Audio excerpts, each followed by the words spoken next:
vamos a hablar de un tema que es bastante interesante, es bastante importante, porque resulta ser que una de las patologías de la vagina es la que motiva con mayor frecuencia las consultas en el área de ginecología. Si se acuerdan ustedes, la semana pasada habíamos hablado de la vulva.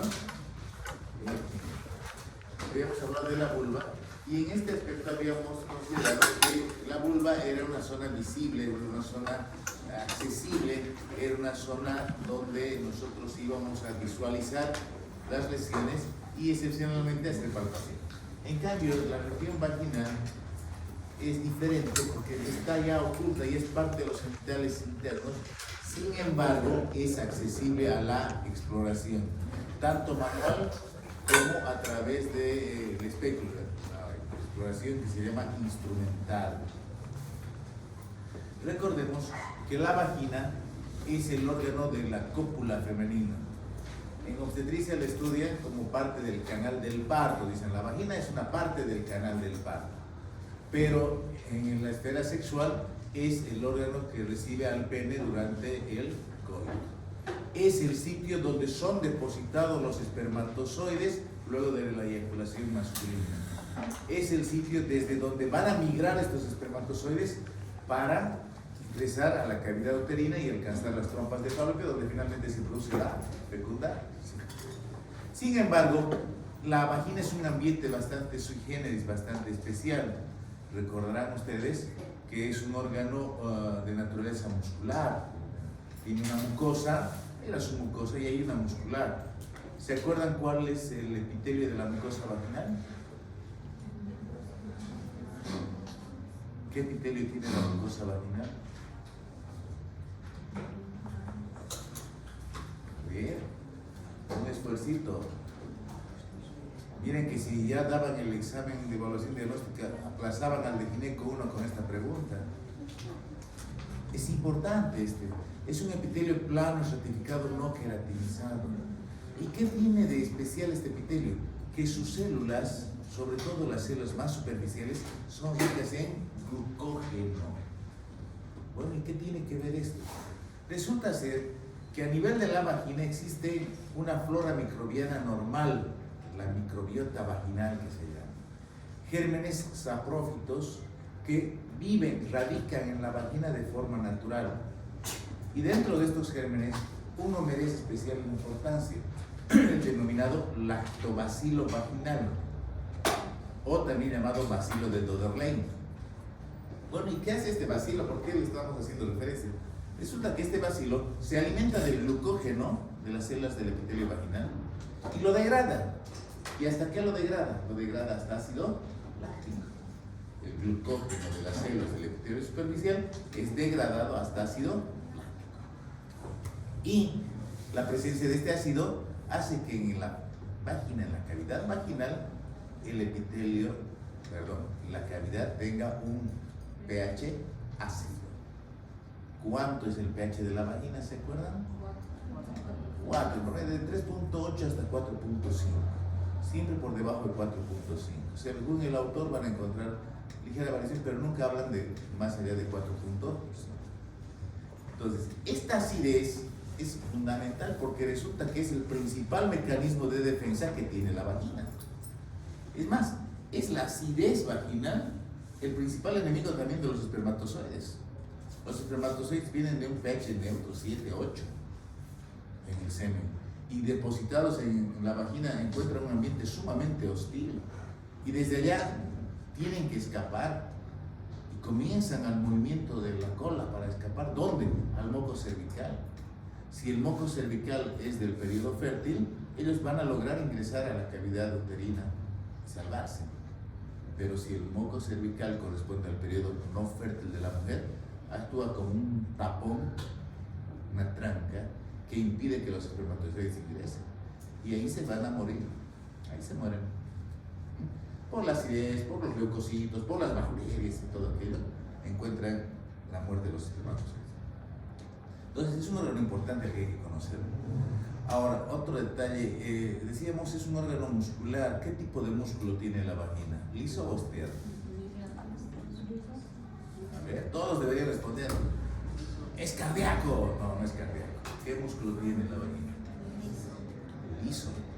Damas, les reto a que hagan esto con la mucosa vaginal. ¿Se puede o no se puede hacer esto? Tranquilas, nadie les está viendo. ¿Se puede o no se puede? Se puede. Entonces, ¿qué músculo es?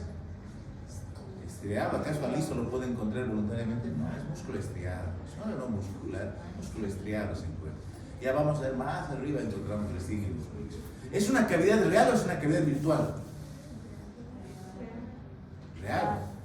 Así como es la tráquea. La tráquea es una cavidad real. No estamos hablando de virtual de esto. No. Estamos hablando, ¿es cavidad real o cavidad virtual? La tráquea tiene una cavidad real. ¿El esófago tiene cavidad real o virtual? Virtual. ¿Por qué? Porque las paredes del esófago normalmente están adosadas, ¿no es cierto? Y solamente adquiere cavidad cuando el bolo alimenticio está pasando. ¿La vagina es real o virtual? Virtual. Virtual, las paredes están adosadas. En condiciones más, vamos a ver que hay casos donde se pierde esa cavidad virtual. Normalmente en la parte inferior las paredes laterales están adosadas y en la parte más superior las paredes anteriores y posterior. Hay un adosamiento, ¿cierto? Importante, ¿por qué? Porque son mecanismos de defensa que tiene el genital femenino frente a agresiones que vienen del exterior. Y bueno, y como decíamos, en vulva hay una serie de patologías que hay que clasificarlas. Acá también vamos a clasificar un poquito las patologías vaginales, ¿sí? Comencemos, por ejemplo, hablando de que hay ciertas malformaciones congénitas a nivel de la vagina. Por ejemplo, a veces nos tocan estos casos de duplicación, no solamente de vagina, sino también de úteros, ya sean totales o parciales. ¿Y por qué ocurren estas duplicaciones? Por si acaso, recuerden ustedes que en embriología, el genital femenino se desarrolla a partir de un conducto. ¿Qué se llama? Ahora sí, a la embriología, vamos a hacer la embriología. Es un conducto que se llama paramesonéfrico o de Müller. Profesor de embriología ya se han olvidado. El conducto paramesonéfrico de Müller es el que da origen al genital femenino. ¿Y al masculino? ¿Qué conducto da origen al masculino? ¿Por qué me miran como si les estuviese hablando en guaraní? El conducto de Wolff. ¿Se acuerdan? El mesonéfrico de Wolff para el masculino, el paramesonéfrico de Müller para el femenino. Bueno, en el caso de la mujer, estos conductos se fusionan en la parte media y hacen un solo conducto, que da origen al útero y a la parte superior de la vagina. Y ese conducto en determinado momento se vuelve un cordón inclusive, se vuelve macizo, y luego se recanaliza para dar origen a la cavidad vaginal y a la cavidad uterina. De la fusión incompleta del conducto de Müller tenemos la duplicación de la vagina, que también puede ser. A veces es un hallazgo casual. Recuerdo el caso interesante de una paciente que hace unos años tenía 2 úteros, 2 vaginas, y que se había embarazado 4 veces, en el izquierdo, en el derecho, en el izquierdo y en el derecho, hasta que por fin se animó a ligarse. Y ella no tenía ningún problema, un caso raro, ¿sí? No tenía ningún problema. Tenía relaciones sexuales por la vagina derecha, por la vagina izquierda, depende del turno, no sé. Y era un caso interesante, ¿no? Y obviamente tuvo la mala suerte de que hizo un control prenatal en Uribaya, Cochabamba, y ahí quedó muy traumada porque todo el mundo iba a verla, las 2 vaginas y todo el mundo, en serio, el pobre quedó con ese trauma, pero no tenía ningún problema para embarazarse. A veces uno es más pequeño que el otro, ¿ven? Aquí hay diferencias. Este es un útero de tamaño normal, este es un útero más pequeño, un útero hipotrófico. A veces ocurre también la presencia de tabiques vaginales, tabiques que pueden ser longitudinales o tabiques que también pueden ser transversales. ¿Por qué aparecen estos tabiques? La razón la mencionamos hace rato. El conducto se transforma en cordón, el cordón se recanaliza y da origen a una cavidad. Cuando la recanalización del cordón de Müller es incompleta, pues pueden aparecer tabiques, ya sean longitudinales o transversales. Si los tabiques son longitudinales, generalmente no hay mayor problema, es un hallazgo casual, quizás se diagnostica en el momento del parto. Pero si el tabique es transversal y es completo, va a provocar un cuadro en el cual la sangre menstrual, ya llegando a la pubertad, no puede exteriorizarse al exterior. ¿Cómo se llama ese cuadro? Lo hemos estudiado hace una semana. ¿Qué se llama aquella situación en la que la sangre menstrual sale desde el útero, pero no sale por la vagina? No. Himen imperforado es otra cosa, pero también provoca lo mismo. ¿Qué se llama? ¿Es amenorrea? No. ¿Qué se llama? Tienen memoria corta. Triptomenorrea. Era pregunta también de la evaluación diagnóstica, lo aplazaban a propósito de ginecología, ¿no? La criptomenorrea es esa situación en la cual la sangre no se exterioriza al exterior. Si el tabique es transversal y es completo, la sangre no sale.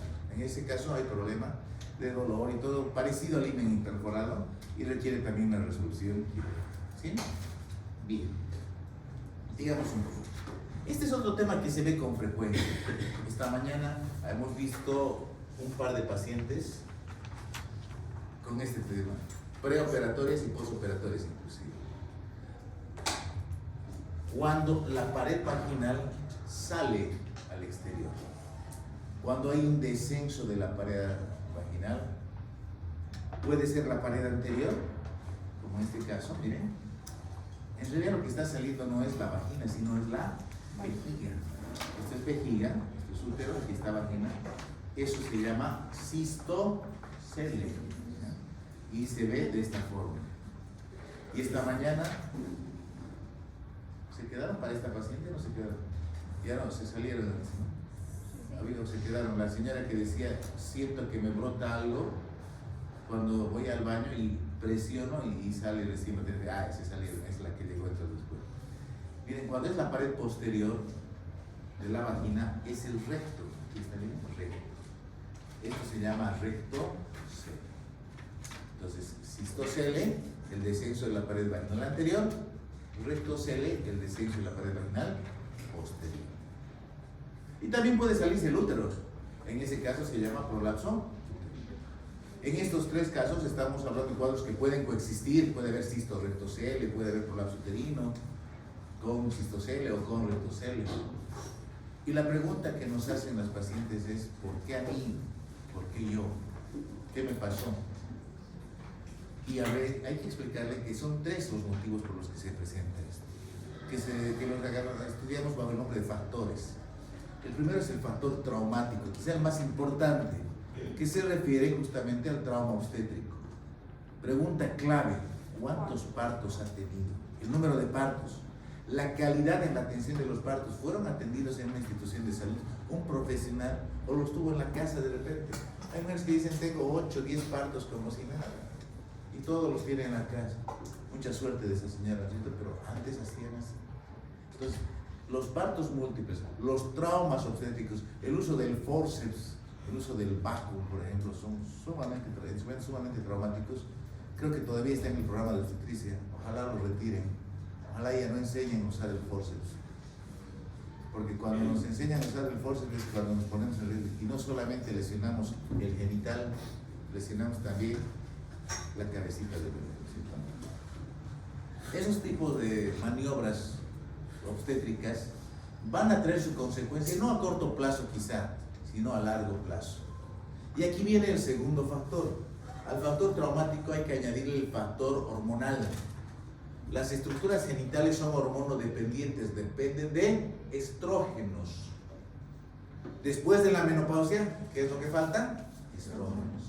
Entonces, al entrar en esta carencia de estrógenos, la parte genital pierde su trofismo, se debilitan las estructuras y comienzan a manifestarse estas especies de hernias a través de la región genital, tanto útero, vejiga, recto.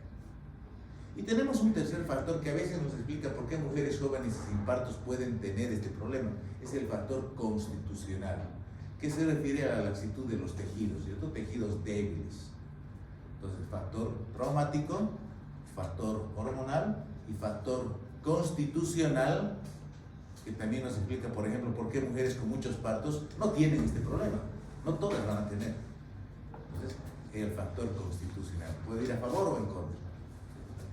Pero ¿cuál es la solución? La solución antes era dejar hacer, son personas mayores, decían, son personas de 50, 60 años, 70, de 80 años nos vienen con este problema a la consulta. ¿Y desde cuándo tiene este problema? Le decimos a la señora de 81 años que venía hace 2 semanas. Hace unos 10 años, 20 años, no me acuerdo. ¿Y por qué recién, cuando ya apenas está caminando, quiere solución? ¿Cuál es la solución? Es quirúrgica. Hay que operar. La suspensión de la vejiga, poner en su lugar la vejiga, se llama cistopexia. Se hace por vía vaginal.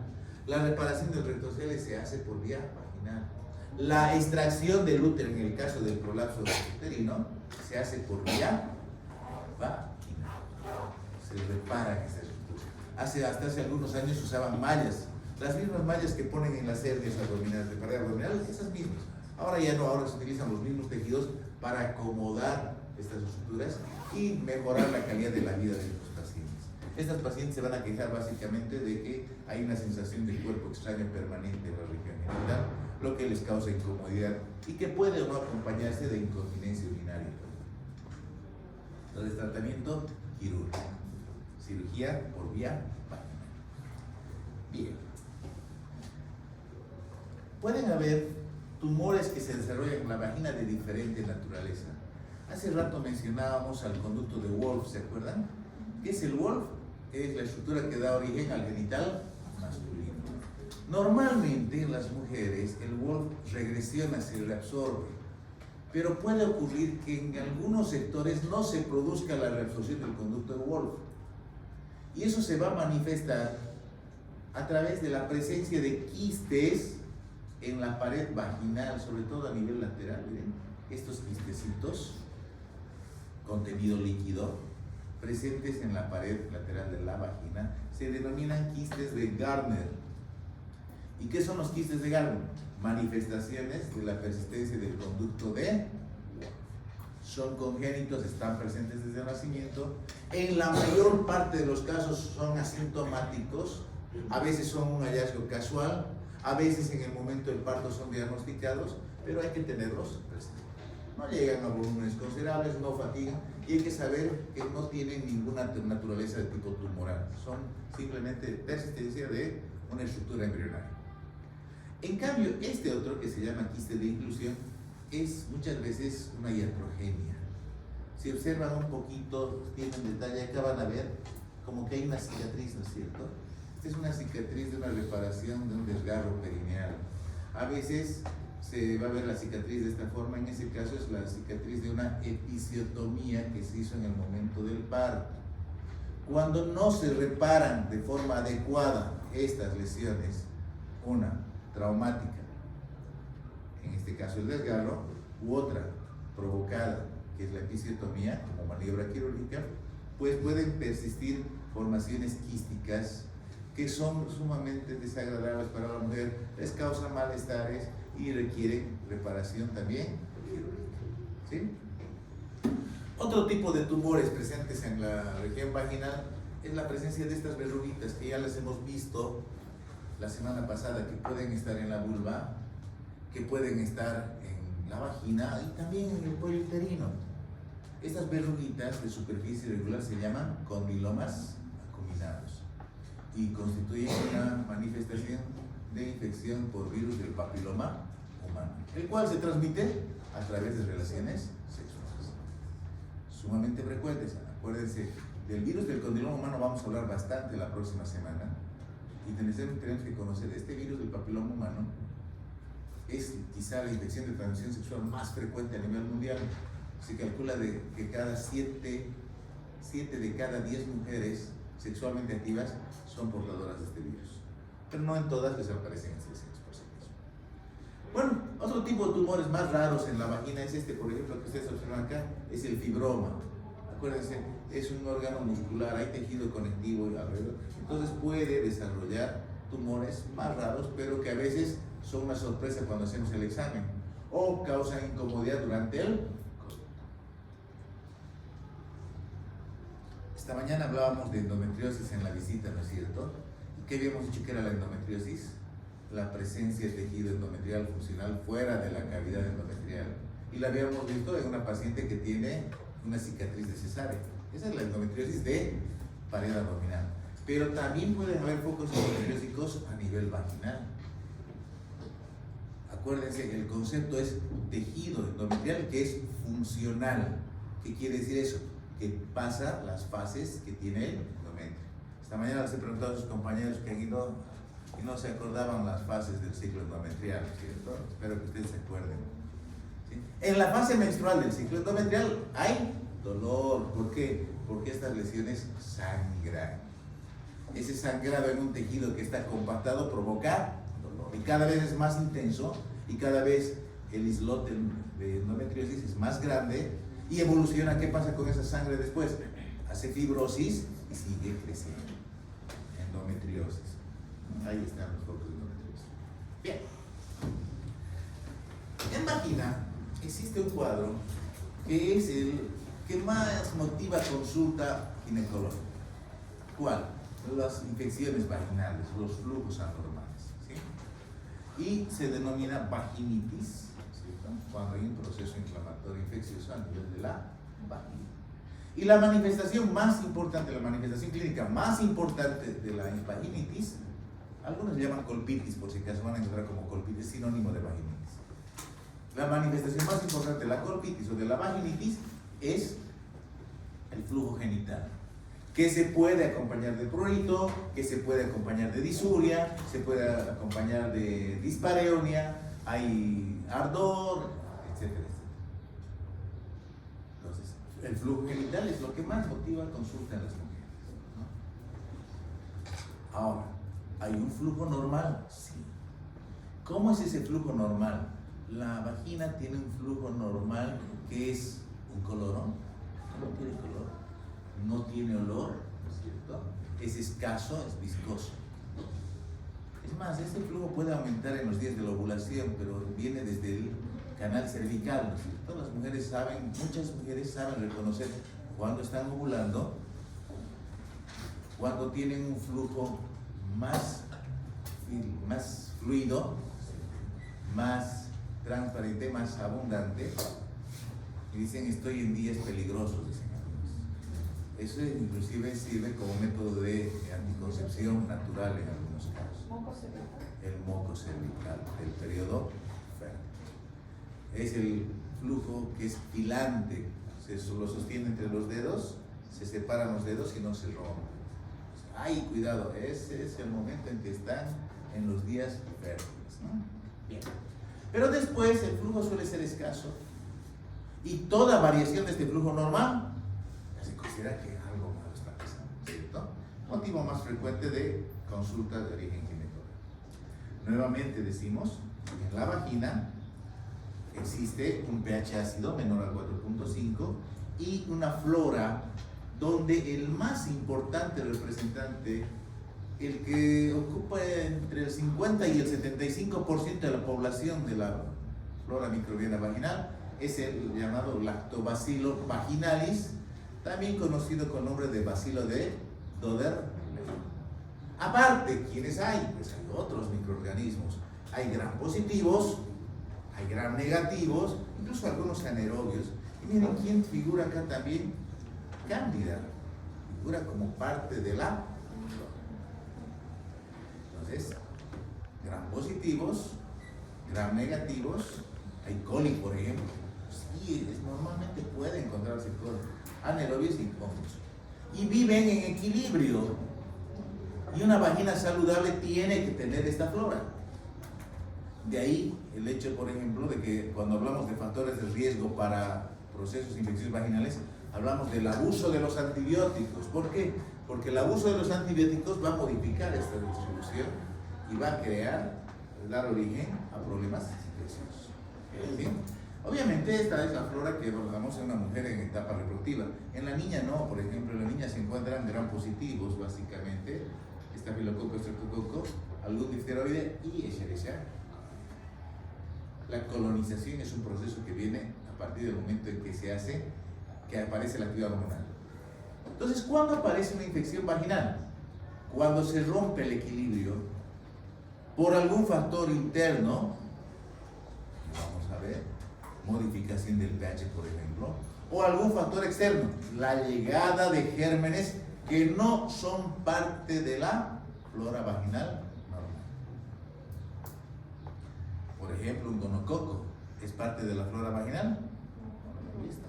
Una tricomona es parte de la flora vaginal. Entonces, en esos casos siempre vamos a mencionar que es la llegada de agentes externos. La vagina, y lo habíamos dicho, tiene mecanismos de protección que aseguran no solamente su bienestar, sino el bienestar de todo el aparato genital. Y el mecanismo quizá más interesante es el pH ácido. Un pH donde muy pocos microorganismos van a sobrevivir. Pero también existen factores anatómicos, como por ejemplo el hecho de que los labios menores permanezcan cerrados, uno como el propósito, adosados, cierran la entrada a la vagina. El hecho de que hay una renovación constante del epitelio. Los epitelios estratificados se caracterizan ¿por qué? Porque permanentemente están descamando. Y esa descamación evita que una infección se asiente en esa región. Propiedades inmunológicas que tiene el moco cervical. El moco cervical tiene inmunidad de tipo celular, inmunidad de tipo humoral. Entonces, la vagina suele defenderse bien. No necesita normalmente de apoyo. No necesita que una mujer se haga duchas vaginales, por ejemplo, que es una práctica que debería estar proscrita. Lo que hacen con la ducha vaginal es alterar estos mecanismos y más bien llevar gérmenes desde el exterior hacia el interior. ¿Se acuerdan en enfermedad pélvica inflamatoria? Es un tema que han estudiado en Gineco 1. La enfermedad pélvica inflamatoria supone la llegada de gérmenes desde el exterior y que van a ir ascendiendo en la parte genital. Datos importantes también. Una conducta sexual segura es el principal mecanismo de defensa que tiene una mujer, ¿cierto? No con cualquier desconocido, y si ocurre algo, mejor con preservar eso. Y así tienen que enseñar a los pacientes. Ahí está. Hay un detalle que a veces se dan cuenta algunos y otros se van a dar cuenta muy tarde. Cuando hay alguna diapositiva que se repite, que dice lo mismo, es porque les estamos dando indirectamente, no les van a avisar a los que no han venido, les estamos dando indirectamente algunas preguntas de su examen, chicos. ¿Sí? Cuando se repite, estamos insistentes porque van a leer 2 veces y eso va a salir del examen. Bien. Hay un término que es bien interesante de definirlo y diferenciarlo: la vaginosis.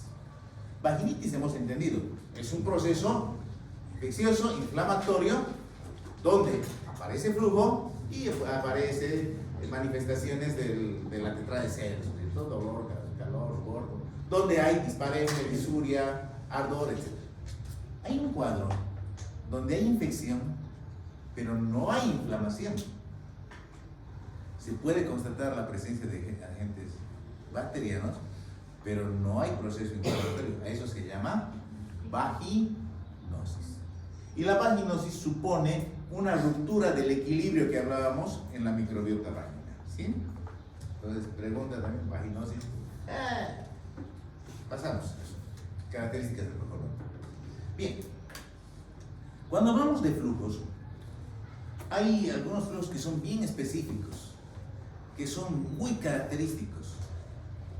Y estos flujos básicamente son 3, y entre los 3 abarcan el 90% de los flujos vaginales. ¿Sí? Pueden haber también flujos de origen cervical, eso los vamos a estudiar la próxima semana cuando hablemos de cervicitis. Pero básicamente en cervicitis los flujos vienen por 2 gérmenes que son transmitidos por vía sexual: Chlamydia trachomatis y Neisseria gonorrhea. Esos son flujos de origen cervical. Pero a nivel vaginal, entre estos 3, tricomona, cándida y la vaginosis bacteriana, suman el 90% de los flujos vaginales. Y ustedes tienen que saber reconocer estos flujos vaginales. Y es bien sencillito, lo vamos a hacer de una manera bien sencilla. No sin antes recordar que para la que ocurran estos procesos, hay ciertos factores de riesgo que tenemos que tomar en cuenta. Desde la ropa íntima de la mujer, ha habido discusiones todavía, hay algunos que niegan esta situación, pero no se puede desechar la situación en la cual la mujer utiliza permanentemente ropa de un material sintético que aumenta la humedad y la temperatura de la región vaginal. las modificaciones de temperatura, las modificaciones de humedad en la región genital promueve una distorsión de la flora genital. De ahí que cuando ustedes van a hacer el tratamiento le van a hacer la recomendación: señora, durante este tiempo es prudente que utilicen una ropa más holgada, una ropa de un material más fresco, peor en climas como Santa Cruz, ¿cierto? Las duchas vaginales, hemos hablado de las duchas vaginales, lo que hacen más bien es llevar gérmenes desde afuera. La vagina tiene un pH ácido.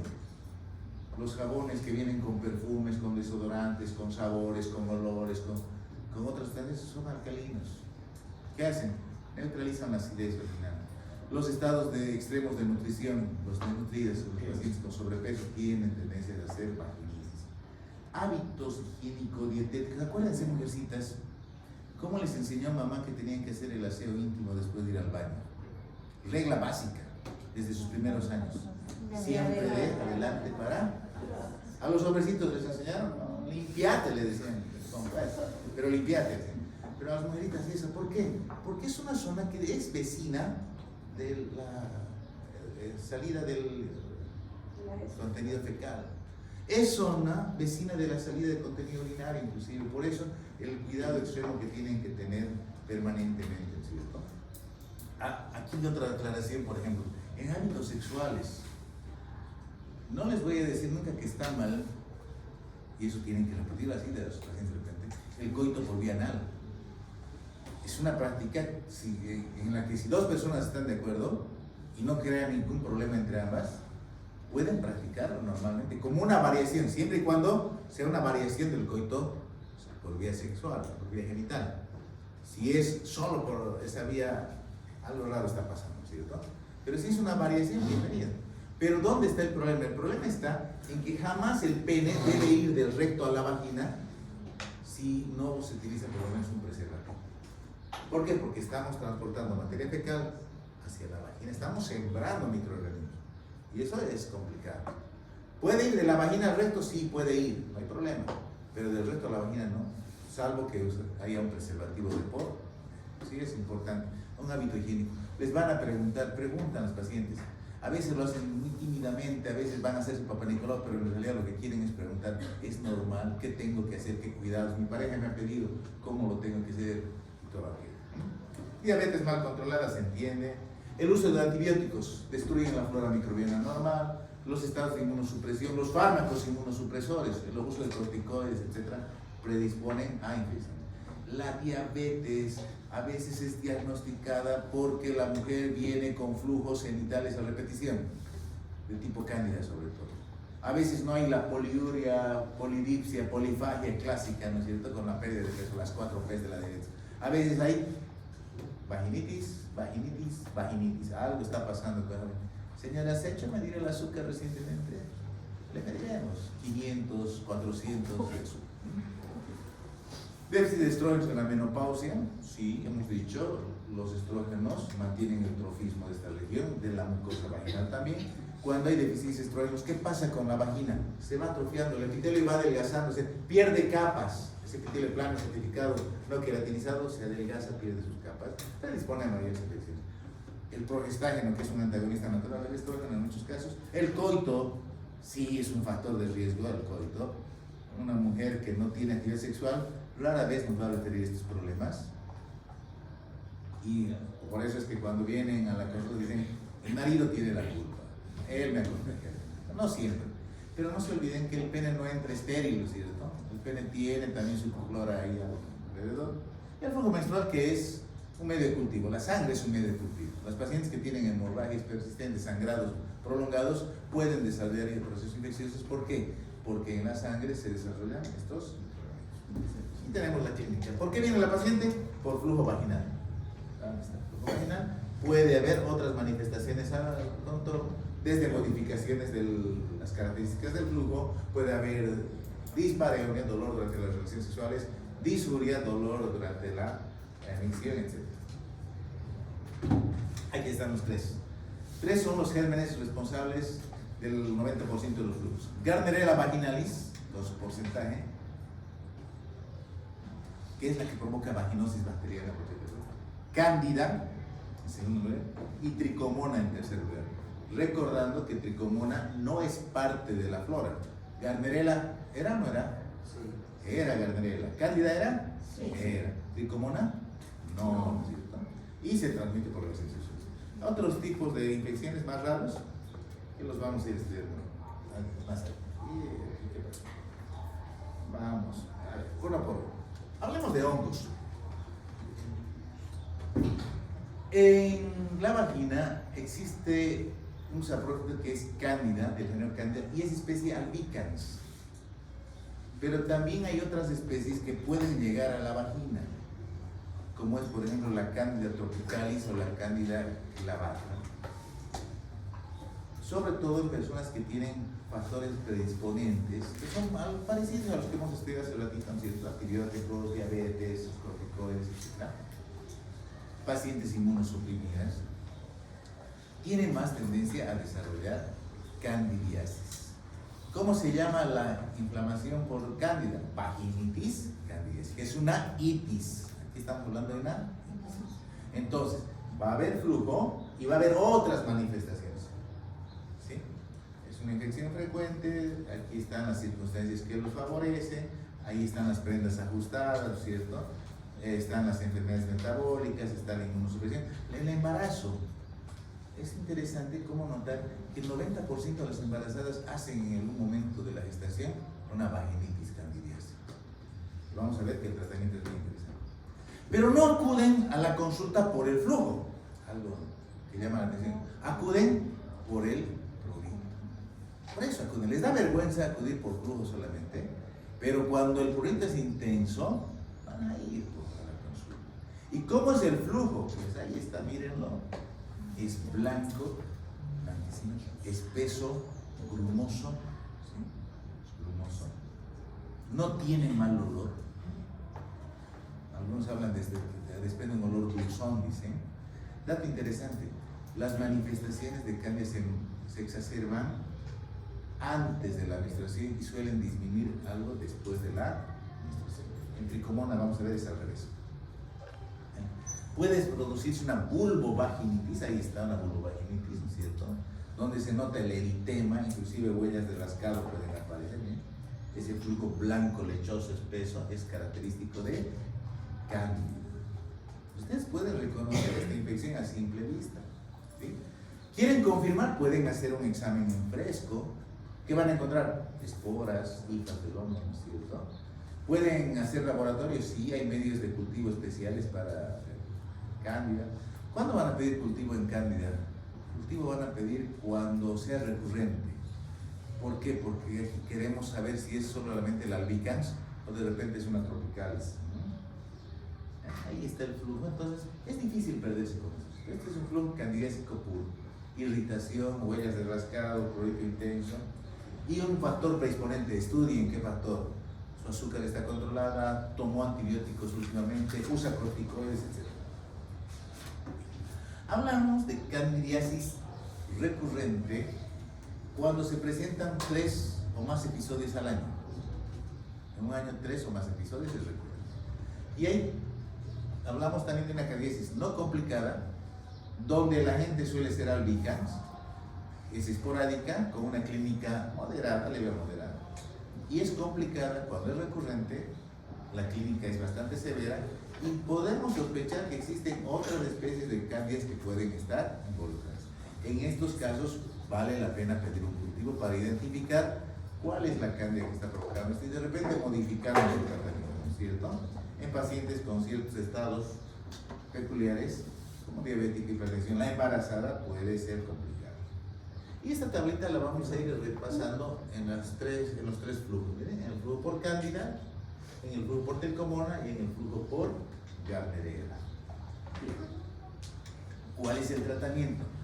Si les toca caso clínico de cándida, por ejemplo, en el examen ponemos, esta señora se hizo a un Papá Nicolau hace 2 meses, recién viene a la consulta, requiere un flujo de estas características, etc. Se les presenta lo que ven en la consulta, lo que han visto en la consulta, un pequeño resumen de la historia clínica y ustedes tienen que hacer diagnóstico.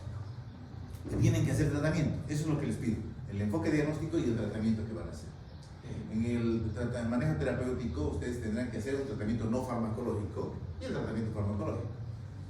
No vayan directo a recetar, usted va a tomar esta pastilla y me va a visitar de aquí a un mes. No, ustedes tienen que enseñarle algunos temas cuando la paciente acude. Y ese es el tratamiento no farmacológico. Le van a decir, señora, se va a hacer aseo de esta forma. Evite los jabones, estos que vienen con olores. Evite perder la acidez vaginal, ¿no es cierto? Evite el uso de antisépticos, porque cuando la mujer ve que hay un proceso inflamatorio va a utilizar óvulos que tengan antisépticos. ¿Qué van a hacer? Destruir a la flora saprónica, ¿no es cierto? Desodorantes, perfumes. Higiene íntima, que es muy, muy comercial, ¿no es cierto? No realice duchas vaginales, le van a decir. Le van a decir, suspenda las relaciones sexuales durante el tiempo que estemos en tratamiento. No porque la candidiasis sea una infección de transmisión sexual, no, sino porque la fricción durante el coito le va a generar mayor inflamación, le va a generar malestar y por último no va a querer tener relaciones, ¿verdad? Evite la ropa interior, controle la diabetes, use racionalmente el antibiótico, valore el uso de los corticoides, etcétera, etcétera. Ese es el tratamiento no farmacológico. Tienen que enseñarse. Tienen que enseñarse. Yo tenía una paciente, me acuerdo que todo el tiempo venía y no podíamos encontrar, no era diabética, no tenía uso de corticoides, no tenía ni relaciones sexuales, pero venía con candidiasis. Y a ver, ¿qué es? Y indagando un poquito, ¿qué es lo que pasaba? Que esta señora, simpaticona la señora, tenía un problema, le gustaba vestirse frente al espejo. Bueno, la mayoría de las mujeres hacen eso. Pero ella hacía algo más interesante. Se ponía los zapatos y recién se ponía la ropa interior. ¿Y qué pasaba? Toda la tierra del zapato iba con la ropa interior, frecuentemente. Un detallito tan banal, pero hay que hablar. Y para el tratamiento tenemos muchos fármacos. El más antiguo quizás es la nistatina, como fármaco, que se puede utilizar por vía vaginal. Ojo, la nistatina actúa solo localmente, actúa de forma local, no se absorbe. Y ustedes dirán, pero ¿hay nistatina por vía oral? Sí, hay nistatina. ¿Para qué? Para el tratamiento de los hongos del tracto intestinal. A veces el reservorio de cándida está en el intestino, bueno, ahí pueden ser vía oral, pero la nistatina es solamente de vía local. Y luego están los otros fármacos que son del grupo de los imidazoles, miren, butoconazol, clotrimazol, miconazol, fluconazol, son de la misma familia. Algunos se utilizan por vía vaginal y otros se utilizan por vía sistémica. En candidiasis pueden utilizar ambas vías. Pueden comenzar con la vía vaginal, no hay ningún problema. Pueden utilizar butoconazol, pueden utilizar clotrimazol, miconazol, son excelentes antimicóticos. De estos, el único que se puede usar en el embarazo, por si acaso, es el clotrimazol. El único en el embarazo. Mujer embarazada con candidiasis, clotrimazol. Doctor, perdón, y si en la consulta llega, por ejemplo, una mamá con su hija o menor que no ha tenido... ¿Que no ha tenido relaciones o que no ha dicho que no ha tenido? Lo que pasa es que, bueno, yo trabajo en un centro y escucho frecuente que llegan niñas de 10 años, 11 años, 8 que tienen flujo, entonces... Ya. Por eso les estoy enseñando a reconocer los flujos. Si el flujo no encaja dentro de los 3 flujos que vamos a ver, pidan laboratorio, pidan un cultivo, pero no lo pidan de cavidad vaginal, pídanlo de vulva. Cultivo de secreción vulvar le ponen en el laboratorio. El laboratorio les va a identificar. Puede ser coli, lo más frecuente en niñas es que parezca coli o algún otro gram negativo residente en el intestino. Generalmente es por eso, pero a veces, excepcionalmente, es cáncer. Cuando llega este tipo de pacientes, el tratamiento no lo podemos hacer por vía vaginal. Enseñamos a hacer aseo con soluciones neutras o acidificantes y le damos tratamiento por vía sistémica. Por vía sistémica ahí está. Está el fluconazol, está el itraconazol y hasta hace unos años estaba el ketoconazol. Ketoconazol a los 2 lados pertenecen. Los fármacos de diferente naturaleza, diferentes opciones que tienen y que se pueden tratar sin ningún problema. El sistémico, el tratamiento por vía oral, preferimos darlo en pacientes que tienen vaginitis recurrente o manifestaciones muy severas, muy clínica severa. Cuando la clínica es leve con óvulos, se suele solucionar. Y las pacientes están mentalizados a que el óvulo es mejor que la pastilla. Bueno, háganle caso, en este caso, háganle caso. ¿Sí? ¿La pareja se debe tratar? Sí. No, ¿por qué? Si la pareja es inocente, cuidado, es lo primero que le va a tratar la paciente. Él tiene que tomar y así está esperando que le digamos si él la contagiado. Y cuando le decimos no, la próxima lo pesco. Ahí ese tema. No, Cándida no es una ITS, Cándida es un residente de la vagina. ¿Cuándo le vamos a dar al marido? Cuando el marido tenga síntomas, cuando el marido tengo picazón, o cuando sea recurrente para eliminar una posible fuente sexual. Obviamente durante el tiempo de tratamiento no va a haber relación sexual, ¿cierto? No tiene que haber.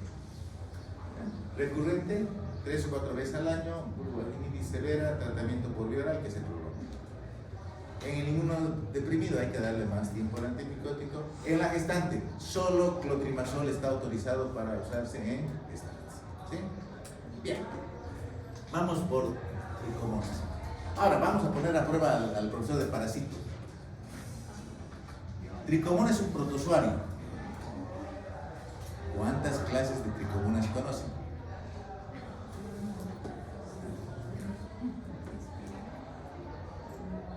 Profesor de parasito tiene que enseñar. Esto es grave porque si no saben que hay tricomonas saprófitas, van a tener problemas con el esposo. Con el esposo de su paciente, ¿no? Tricomona vaginalis es una infección causada por un protozoario y es de naturaleza transmisible a través de relaciones sexuales. Es una ITS, infección de transmisión sexual. Es una ITS. Pero además de la tricomona vaginalis hay dos. ¿Cuáles? Una que vive en la boca y que es saprófita, y otra que vive en el intestino, que también es saprófita, que hay que saber diferenciar por ese caso. Y el laboratorio tiene que saber establecer sus diferencias. Imagínense, tricomonas en la boca, sí, son parásitos saprófitos.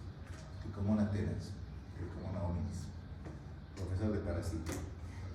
Bien, aquí sí hay un problema.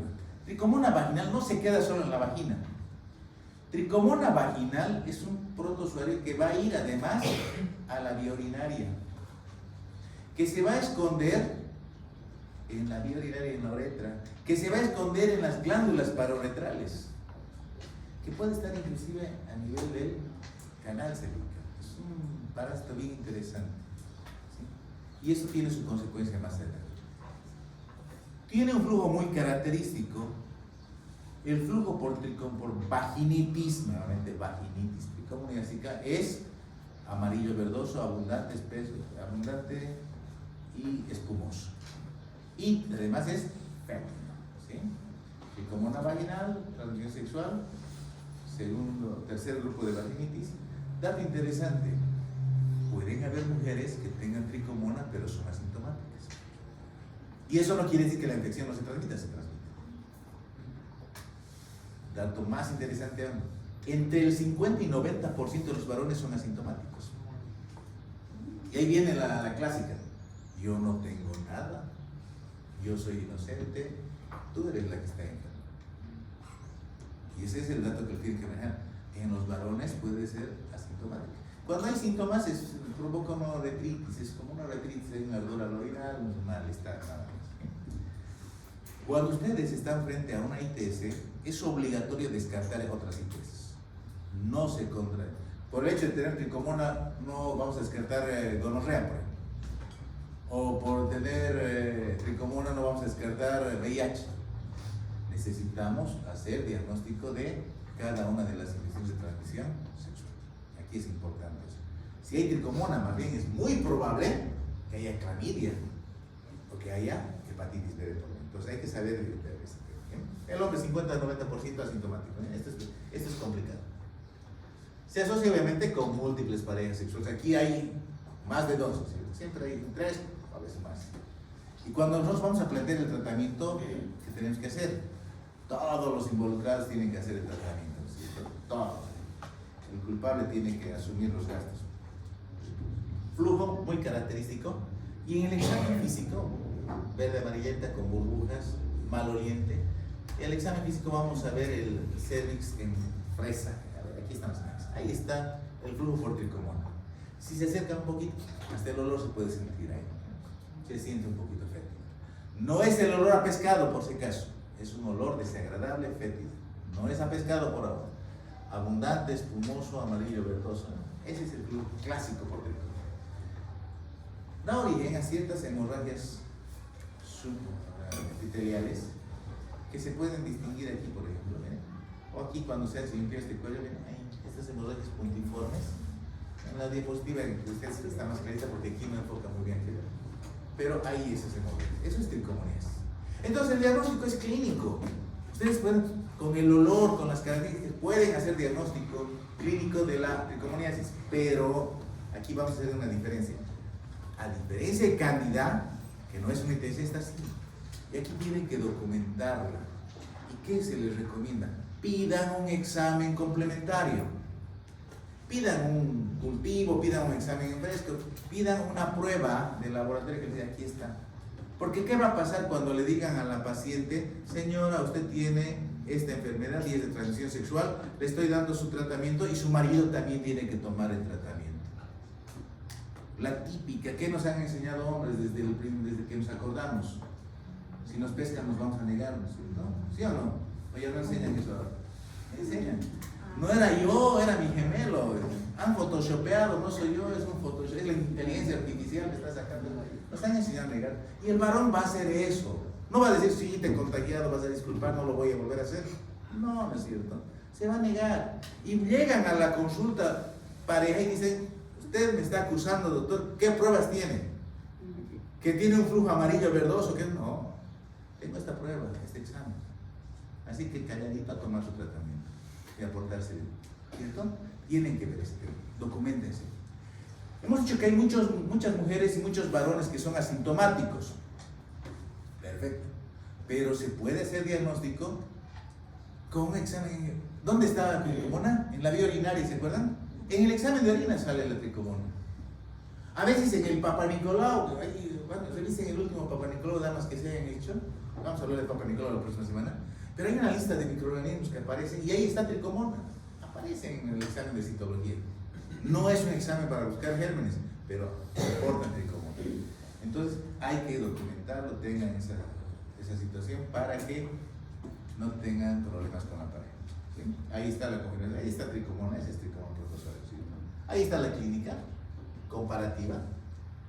Va a repetir ahí, ¿no es cierto? Y el tratamiento, ¿cuál es el tratamiento? Primero, tratamiento no farmacológico. Lo primero, concientizar a la pareja que es una infección de transmisión sexual, por lo tanto, ambos y el extra tienen que hacer tratamiento. Tricomona no deja inmunidad, por si acaso. Cayeron con tricomona, ahora no creen que se han salvado. Pueden volver a caer las veces que vayan a caer. Tercero, durante el tratamiento no pueden tener relaciones sexuales. Ahora bien, ¿cuál es el tratamiento de tricomoniasis? Este es un parásito que es sensible a los nitroimidazoles. Los antificóticos eran los imidazoles. Estos son los nitroimidazoles. ¿Cuáles son los principales? Metronidazol, timidazol, secvidazol, ornidazol. Ese es el grupo de antiprotozoarios. Entonces, los favoritos para tricomoniasis son metronidazol y timidazol. ¿Se puede utilizar la dosis única por vía oral? Sí. 2 gramos de cualquiera de estos es la dosis única. Al que ha tomado metronidazol, traten de hacerle tomar 2 gramos. Es un fármaco que genera mucho malestar. El timidazol también. Muchos malestares. Tiene una serie de defensas de eso. Lo mejor, lo más recomendable, y además para que escarmiente el varón, denle 500 miligramos cada 2 horas. Siempre por vía oral. Ojo.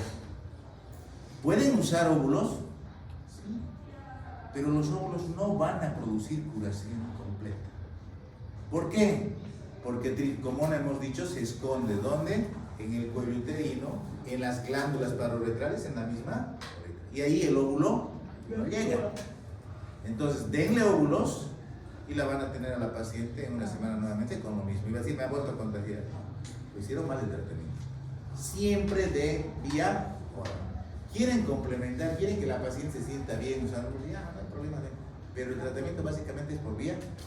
500 miligramos cada 12 horas durante 7 días. ¿Hay resistencia? No hay resistencia. Así de fácil, ¿sí? Recomendación: mientras están haciendo tratamiento con metronidazol, no deben consumir bebidas alcohólicas. ¿Por qué? ¿Han estudiado en farmacología el efecto antabús? ¿Les han contado qué es el antabús? Antabús era un fármaco, venía con nombre comercial de Abstensil, que se utilizó durante años en los pacientes para tratar alcoholismo. ¿Y qué tiene que ver? Entonces, ¿qué pasaba? Les daban este fármaco y mientras estaban en tratamiento y no consumían bebidas alcohólicas, no les provoca ningún efecto. Pero mezclan con alcohol, con medio vasito de cerveza, y su organismo reacciona de una manera muy intensa. Malestar, náuseas, vómitos, dolor abdominal. Entonces, ¿qué provocaban los alcohólicos, el antabús? Que rechacen, dicen, cada vez que tomo alcohol me hace daño, prefiero no tomar. Y así funcionaba. Metronidazol tiene ese efecto, tiene efecto antabús. Entonces no debe consumirse. ¿Por qué? Porque el paciente va a rechazar el tratamiento. Y dice la recomendación, debe evitarse las bebidas alcohólicas hasta 24 horas después de la última dosis. Mejor esperen hasta 72. Por eso tengo pacientes que me dicen, ¿puedo hacer el tratamiento el día lunes?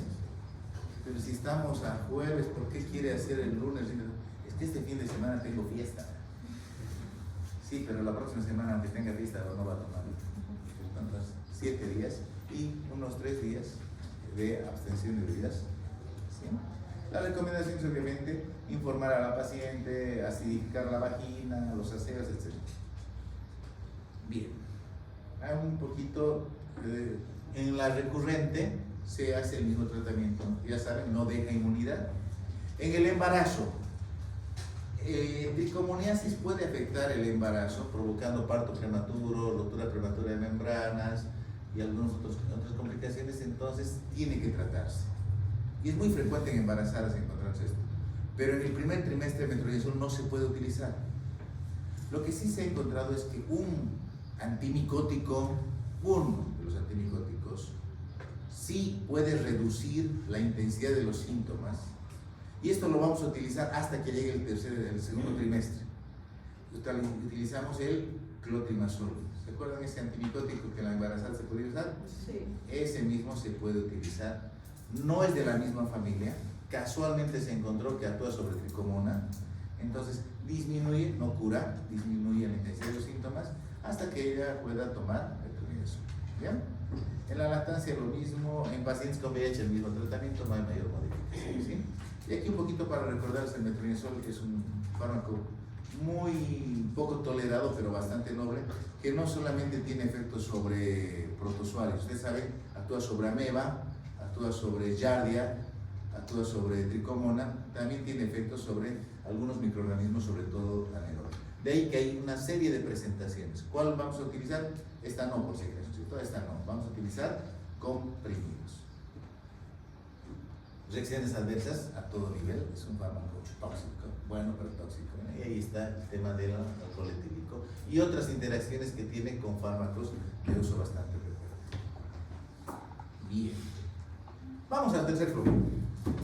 El tercer flujo es el de la vaginosis bacteriana. Hemos dicho vaginosis es infección sin inflamación, ¿cierto?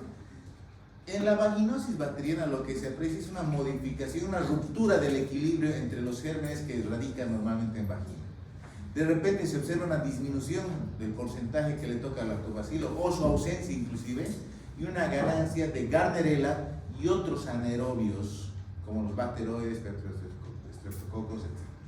Entonces hay una ruptura de ese equilibrio. Es una infección sin inflamación, pero no se considera una enfermedad de transmisión sexual. Y aquí hay un tema bien interesante. Dentro de los factores de riesgo se menciona el inicio precoz de las relaciones sexuales, el uso del preservativo, las duchas vaginales. ¿Qué están haciendo las duchas? Modificando los porcentajes, ¿no? Y este tema de los compañeros sexuales. Se ha visto que muchas mujeres inician un cuadro de vaginosis cuando tienen más de un compañero sexual o de repente cuando cambian de compañero sexual. terminaron con el novio, pasa una semana de luto, ¿no es cierto? Y luego ya inicia. Una semana. ¿Y qué aparece? Y lo primero que va a decir, yo antes de vos estaba sana, tú me has contagiado. Y eso conlleva la posibilidad de que sea una infección de transmisión sexual. Desde que estoy con él tengo este problema, viene a la consulta. Y no es así. Hay algunos factores inmunológicos involucrados en esto que tienen que ver con temas de antígenos y todo aquello que promueven que se dé esta situación. No es que él tenía Gardnerella y la contagió, es la misma Gardnerella que ella tenía la que está reaccionando frente a otros antígenos. ¿Sí? Importante tomar en cuenta. ¿Pueden ser asintomáticos? Sí. ¿Se pueden encontrar en resultados de Papá Nicolau? También. ¿Cuál es la clínica? Aquí también es otro flujo específico. Es un flujo blanco grisáceo, blanco sucio, ¿sí? Que puede ser de leve a moderada intensidad, pero que tiene un olor característico a pescado. Este es el flujo que huele a pescado. Este flujo no se acompaña de otras manifestaciones. No hay disuria, no hay prurito, no hay nada. Si acompañamos olor a pescado con prurito, tenemos que pensar de repente aquí hay dos o más gérmenes involucrados. ¿Sí? Bien. Vamos a hablar de los criterios de Amsel enseguida, eso es para hacer el diagnóstico clínico. E importante, en la mujer embarazada puede aparecer causando parto prematuro, abortos, infecciones postparto, posaborto. ¿Sí? No es una enfermedad de transmisión sexual, se relaciona con mujeres que tienen múltiples parejas sexuales o nueva pareja sexual. Es el flujo más frecuente, hay que saberlo reconocer, ¿cierto? No afecta el cuello uterino, es solamente vaginal, por eso es vaginosis. Es así ese flujo. Nuevamente acérquense un poquito, hay un olorcito a pescado ahí, ¿cierto? Y este olorcito a pescado es más intenso después del coito, porque el contacto con el semen promueve la liberación de aminas. O cuando se añade una gotita de hidróxido de potasio al 10% a la muestra, se desprende ese olorcito a pescado. ¿Sí? Entonces, Leo Correa, un pH alcalino o menos ácido, y aparece al examen en fresco las denominadas células clave o las clue cells o células guía, que son, aquí están las células guía. Esas son las células guía, células que tienen a la Gardnerella en el interior de su citoplasma. Entonces de ahí surge que es posible diagnosticar Gardnerella sin recurrir a exámenes complejos, solamente reuniendo los criterios de Amsel. Los criterios de Amsel son 4, con 3 ya está diagnosticado menos. El flujo, el pH, mayor a 4 o 5, la liberación de aminas cuando se le añade una gotita de dióxido de potasio en un examen en fresco, y la presencia de las células guías. Con eso, diagnosticada la vaginosis, sin recurrir a cultivos ni mucho más. Comparación nuevamente, y vamos al tratamiento. En el caso de la Gardnerella, sí hemos dicho, solamente toma vagina, no hay mayor problema. Podemos utilizar metronidazol por vía vaginal, podemos utilizar metronidazol por vía oral, nos va muy bien. Pero aquí hay otra alternativa, también se puede usar la clindamicina. Es una bacteria, ¿no? Son bacterias, entonces se puede usar metronidazol o clindamicina. ¿Cuándo hacemos tratamiento a la pareja? ¿Le damos tratamiento a la pareja?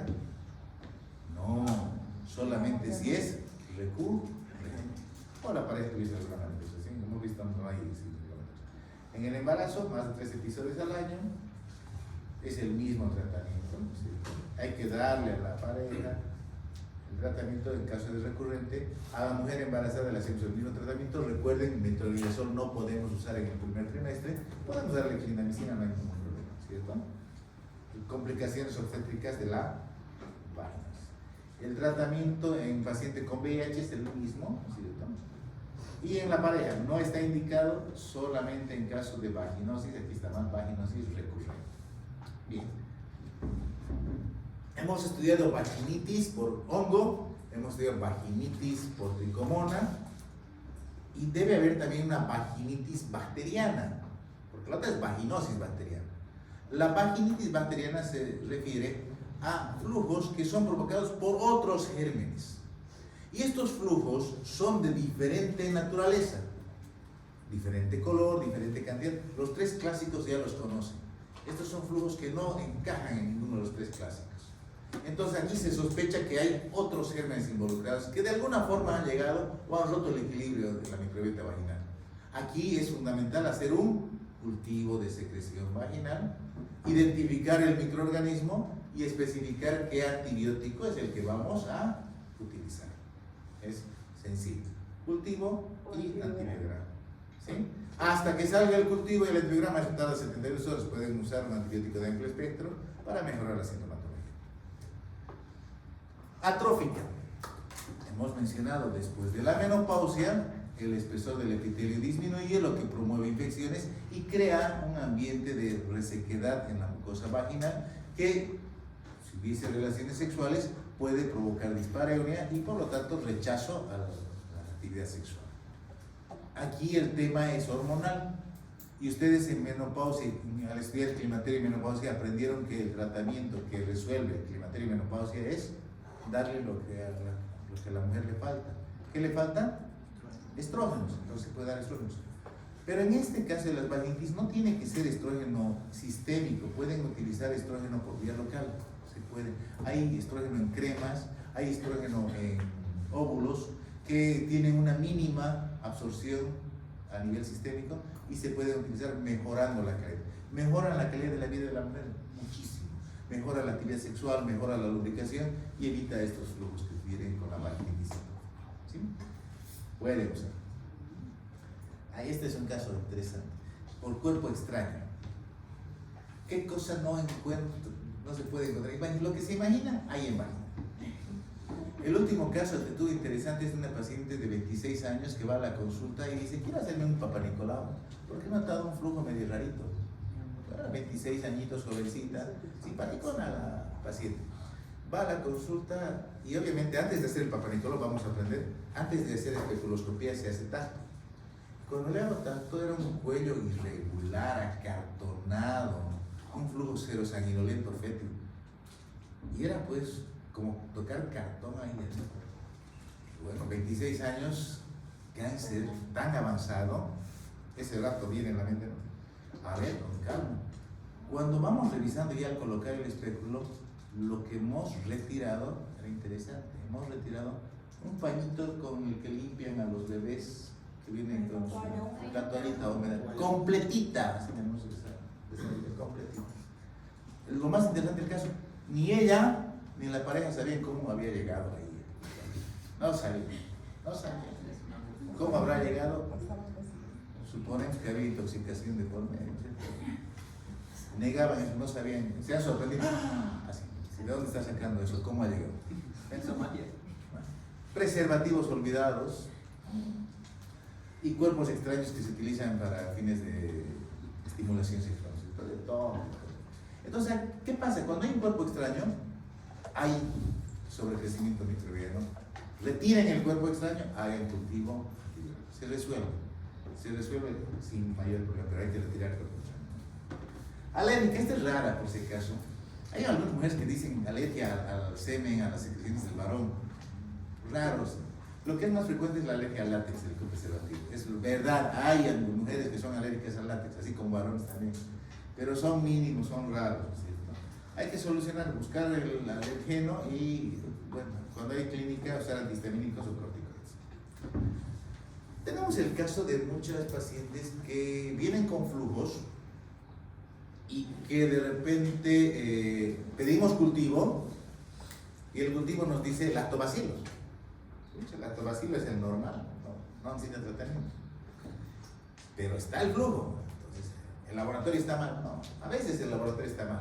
Pero a veces ocurre este cuadro de lactobacilosis. ¿Qué es?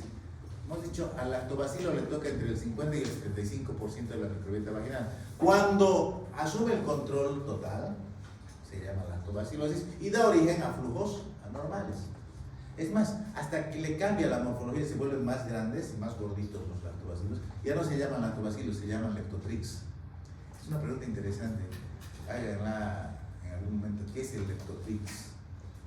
El leptotrix es un lactobacilo que ha crecido, ha aumentado de volumen y que está presente en estos cuadros. ¿Cuál es el tratamiento? El cultivo me va a decir, es lactobacilo, no le van a hacer antibiograma. ¿Cuál es el tratamiento? Utilicen un antibiótico de amplio, reduzcan, pónganlo en su lugar. Aquí tienen unas lecturas interesantes sobre recomendaciones que se debe hacer para el tratamiento de los flujos genitales. Esto es para que lo lean simplemente. Algunas recomendaciones, cuándo se debe tratar, cuándo a la pareja, cuándo no. Y el último tema es el cáncer de vagina. El cáncer de vagina suele comenzar en el epitelio vaginal. El más frecuente es que sea de origen epitelial. Acuérdense, este es el epitelio plano, estratificado, no queratinizado. Y es en este epitelio donde aparecen las primeras lesiones pre-invasivas que se llaman NIVA. ¿Se acuerdan? NIVA hemos estudiado la semana pasada, ahora hablamos de las NIVA. ¿Qué es NIVA? Neoplasia intraepitelial vaginal. Acuérdense, cuando aparecen células displásicas, aparecen células que van a tener alteraciones en la morfología nuclear, en el citoplasma, etc. ¿Sí? Cuando no atraviesan el epitelio y la membrana basal, se llaman pre-invasivas. Pero aquí hay que diferenciar displasia de hiperplasia. ¿Qué es la hiperplasia?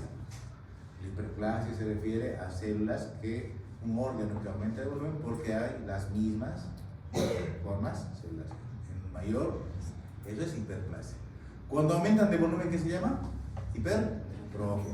Número, hiperplasia. Volumen, hipertrofia. ¿Y qué se llama? ¿Qué es la metaplasia? Cuando una célula, miren esa célula, cambia, ¿cierto? Esa es una metaplasia. ¿Y qué es una displasia? La displasia es cuando esta multiplicación celular da origen a células que tienen características nucleares y citoplasmáticas diferentes, que aumentan su velocidad de multiplicación y que no respetan ese límite de crecimiento que tienen que tener normalmente. En el caso de la vagina, estas células pueden aparecer en el epitelio y dar lugar a las NIVA. ¿Qué quiere decir NIVA? Neoplasia intraepitelial vaginal. Que de acuerdo a la altura que hay comprometido el epitelio, se habla de una NIVA leve, de primer grado, NIVA moderada o NIVA severa. La NIVA severa quiere decir que todo el epitelio está comprometido, y es el equivalente a lo que ustedes han conocido como carcinoma in situ. Cuando atraviesa la membrana basal, se llama carcinoma microinvasor. Aquí, factor de riesgo más importante para el NIVA, infección por el virus del papiloma, y estos factores están relacionados de una u otra forma con el virus del papiloma. Al principio son asintomáticos, para su diagnóstico requieren la citología, la colposcopía y la biopsia, que es quien finalmente confirma, ¿cierto? Tratamiento de las NIVA, destrucción o retiro de tejido. Esos son los dos tratamientos. O destruimos el tejido o lo retiramos. Ahora, el cáncer de vagina es la lesión que inicialmente se inicia en vagina. Puede haber un cáncer secundario que toma vagina. Vamos a hablar mucho de cáncer en las próximas semanas, pero vamos a ver que el cáncer primario de vagina es raro. La vagina generalmente es un sitio de cáncer secundario, de metástasis, de avance, de progresión de otros tumores de órganos vecinos o a distancia, ¿sí? 1 al 2%, menos del 1%, 2%, es un tumor raro del aparato genital. Generalmente es un cáncer secundario. ¿De dónde? Del cuello uterino, del propio cuerpo uterino, del ovario, de la vulva inclusive, o de los órganos vecinos. Puede ser carcinoma o puede ser adenocarcinoma. La diferencia es que la conocen muy bien, pero aquí hay una cosita que quiero ver. Neoplasia intraepitelial, se repite. Agente biológico, virus del papiloma humano, ese sí hay que tenerle cuidado. Este virus se llega al genital femenino a través de las relaciones sexuales. Antes le echaban la culpa al virus del herpes simple, por si acaso. Ahora se sabe que es el virus del papiloma humano. Aquí está un poquito de la... ¿Qué provoca el virus del papiloma humano? Hemos visto, provoca verrugas, provoca condilomas y provoca la aparición de células displásicas. ¿Dependiendo de qué? Dependiendo del tipo. Se calcula que hay alrededor de 100 tipos diferentes de virus del papiloma humano que están debidamente identificados. De estos, unos cuantos son los que tienen que ver con NIVA, con NIP o con NIC. y de ahí se los llama de alto riesgo o de bajo riesgo o de riesgo moderado. En este caso, los de alto riesgo son los que tienen mayor tendencia a provocar lesiones displásicas inicialmente y luego cáncer. Otra cosita que les tengo que mencionar es, ¿dónde está? Clínica es muy pobre, mujeres mayores, ¿sí? Mujeres mayores, y hay la estadificación FIGO por si acaso. ¿Se acuerdan de la FIGO de vulva? Les dije, es una estadificación que va desde 0 hasta 4, siendo 0 el carcinoma in situ y siendo 4 el cáncer metastásico. No les voy a preguntar NIVA de vulva, FIGO de vulva, no les voy a preguntar FIGO de vagina, pero sí les voy a preguntar en el primer, en el segundo y en el examen final, FIGO de cuello uterino. Ya saben, les voy a preguntar cuello uterino. Ahí está, el cáncer de vagina. Bien, ahí están los estadios, miren, la estadificación de FIGO. Generalmente son cánceres de cuello uterino que han tomado vagina, hay que saber diferenciar eso por si acaso. Es cuello uterino el que ha tomado la mucosa vaginal. Y el tratamiento del cáncer de vagina obviamente va desde la cirugía y termina en la radioterapia, dependiendo del estadio. Por eso es importante la estadística. Bien. Bueno, jóvenes, ¿alguna duda, alguna pregunta? No estamos en horario, estamos en horario. ¿Preguntas?